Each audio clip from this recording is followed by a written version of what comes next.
to start with something a little bit uncomfortable. Most of what we call success is just chronic pressure in a pretty outfit. For a long time, I thought success meant pushing harder, disciplining myself into a better version of myself, constantly pushing and just trying to get better just for the sake of getting better. Doing more, trying harder, putting pressure on myself. No, that's just not how it is. And every year I would promise myself that this is the year that I'm finally going to get serious. And maybe for a few weeks, I would, but then I would just burn out. So if you are watching this video hoping for a wake-up call, a strict routine, or a list of must-do things, this is not the video you're looking for. This video is about a different kind of success. The success that lasts, feels calm, and where you don't abandon yourself in the process. So if you want 2026 to be sustainable and successful, stay with me.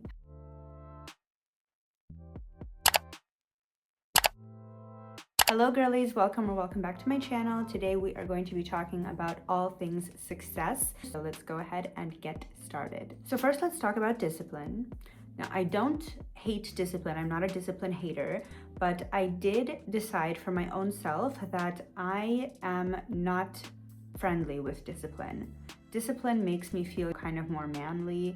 Discipline makes me feel like I have to do something for the sake of just having to do it.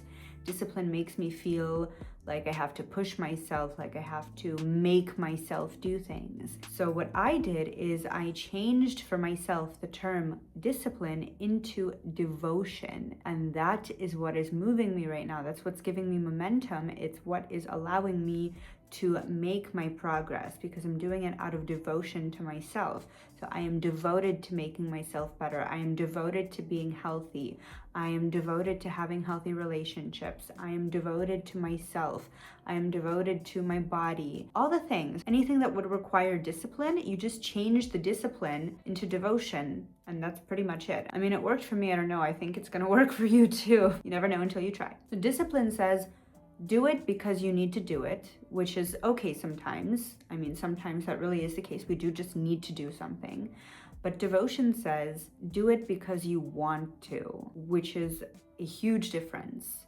Or do it because you get to, for example. That's something that works for other people. But for me, it's do it because you want to. So I know that I want to go to the gym, and it's not because like I want to go to the actual gym, but I want to be healthy and fit and have a nice body, which equals I want to go to the gym. Devotion is way more quiet, but it's so much stronger. You wake up and you feel devoted to your energy. If I wake up feeling not so good, for example, I am devoted to making myself feel better. So it's not when you wake up, you feel meh, and because of that, your whole day is meh, because you don't want to do anything because you feel meh. And then you end up feeling even more meh, and it's just you're just stuck. That's it, you're stuck. But when you're devoted to yourself, you wake up and you feel meh, and you're like, I don't want to feel meh. And you go and you do the things that make you not feel meh. So if you're having trouble sticking to something, you need to sit down and analyze. First off, ask yourself, do I actually really need this? And ask yourself what you need it for. Maybe do it the other way around if that's gonna work better for you. Ask yourself, what do I need this for? And then you have your answer. For example, if it's the gym, what do I need the gym for? To have a healthy body, to be fit, to be stronger, this, that, whatever your reasons are. And if those are good enough reasons for you to go to the gym, then that is why you are going to the gym. That is what you want to do. You want to be fitter. And the gym is just an instrument that it's going to get you there. So you want to go to the gym because you want to do all of those things. So that whole idea of shifting discipline into devotion made a huge difference for me, and it's really what is working for me. So if you haven't tried that yet, then I definitely recommend trying to take that habit into the new year with you. And speaking about habits, I also switched the term habit to a different word, and that made me feel better about the habits too. Because habits feel like something, again, that you wake up and you have to do. You have a list of things that you have to do every single day. You're like a robot. You have to do that. You have to take a walk. You have to drink water. You have to eat your greens. You have to journal. You have to do all of the things. And it's just a big list of things that you're checking off. And it's like just an automated process, which for me doesn't work so well because I don't like the whole idea of a system. I like the idea of freedom more. So switching the word habit into the word ritual really helped me out here. So now, for example, I have like a group of habits, right, that I do in the morning. For example, gua sha, lymphatic drainage massage, microneedling a few times a week. You put them all together and you have like your list, and you can, I don't know, if you like to plan, you can make a plan for every single day. If you like more freedom, then you can just, kind of do it in your mind, whatever works for you. And you don't have a habit of doing this or that or that.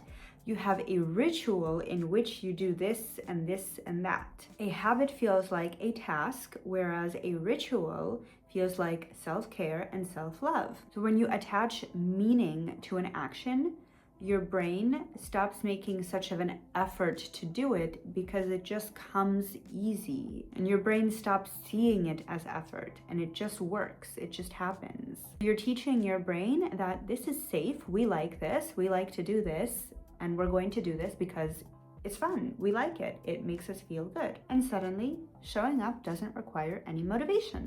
Magic. Another thing that I'm taking with myself into the next year is my health. I take care of my body and everything, but I just want to put a little bit more focus into that this time, because I would always do everything kind of intuitively, but now I feel like it would be a good time to kind of just try to look in there and see like what's going on in my body, and if there's something that I would like to better, then I am going to do that, definitely. Another habit, or as I will now say, ritual, that I am taking with myself into the new year is a Sunday reset program. So how does my Sunday actually go? I try to make it so Sundays don't have anything planned at all. So I'm just chilling the whole day, kind of taking care of myself, maybe clean up the apartment a little bit, organize my stuff, maybe throw out anything that I don't need, just kind of catch up on a couple of things that I would like to do that would make me feel better. So not like daily tasks or anything like that, but the softer things that are slow, that allow me to think a little bit, kind of meditative things. Give my plants a bath, for example, take a bath myself, read for a little bit longer, writing down some future plans, or maybe a letter to the moon, or anything that is kind of like a small task, but that makes you feel good, something that is not work related. Hang out with a girlfriend or something like that in the first half of the day, and then in the second half of the day there's a bath that we take, or maybe, the masks and all the things. I make an entire ritual for myself. It's not the same every single week. It's different. One week, I could do like a lavender bath, for example, and then order some pizza and watch a movie. The next week, I would sign up to go to a massage and maybe get my nails done, and then meet a girlfriend for some tea somewhere. And then closer to the end of the day, I sit down and I reflect on what happened last week, whether I managed to get everything done that I wanted to get done, where I didn't manage. This can help me analyze and understand my own capacity and plan for the next week better than I planned last week. But the general way in how I actually plan my week, well, if we are taking into account last week, then if I have anything that I didn't finish, I put it at the top of my list for the upcoming week, and I put it in red as the most important things that I have to do, and I try to do this in the very first day of the week, so on Monday. So before I start anything that I have planned for the actual upcoming week, I try to finish everything that I didn't finish for the last week. Most of the time that's 1, 2, like maybe tops 3 things, the less important things that I had. And then I write down the work-related important things that I need to get done this week, my top priority things. So that's gonna be like the main projects, business, career related, work related, anything like that. Studies also go in there. If I'm learning anything, taking any courses or anything like that, there's a timing, so there's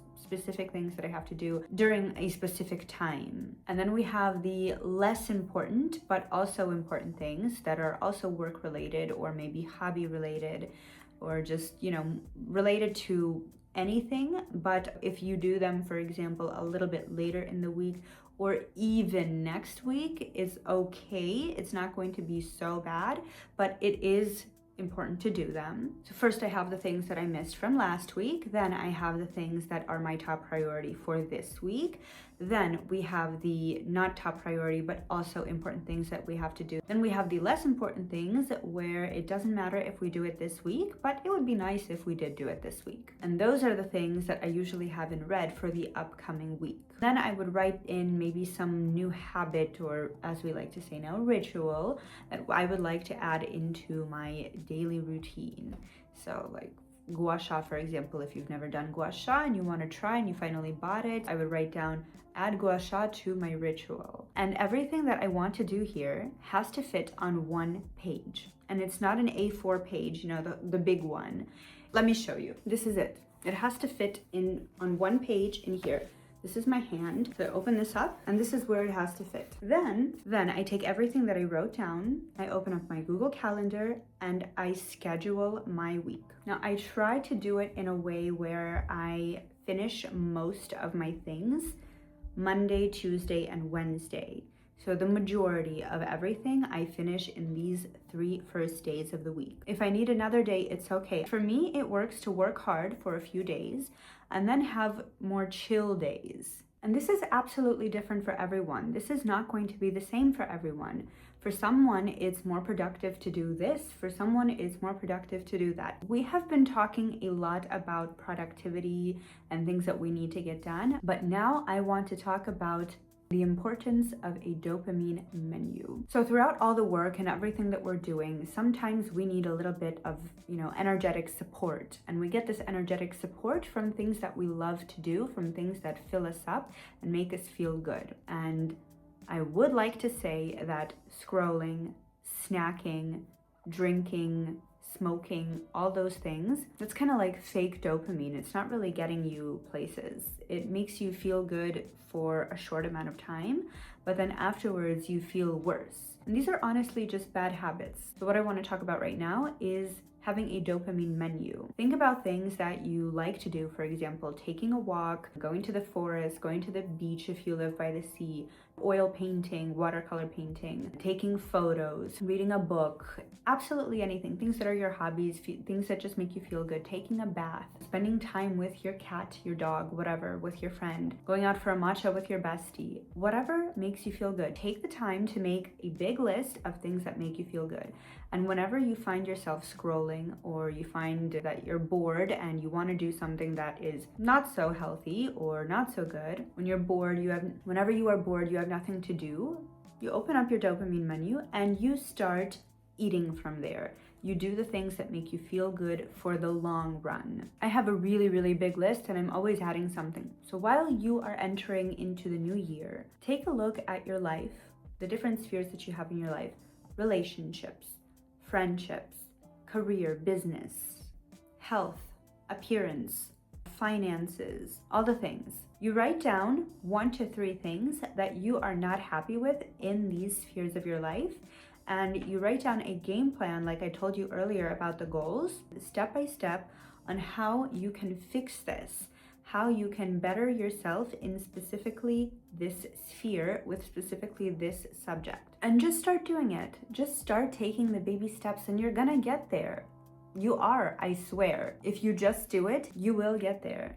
Consistency is key. And last but not least, Kundalini Yoga has changed my life so much. It has brought me awareness. It has calmed my nervous system, makes me feel better, it makes my health better.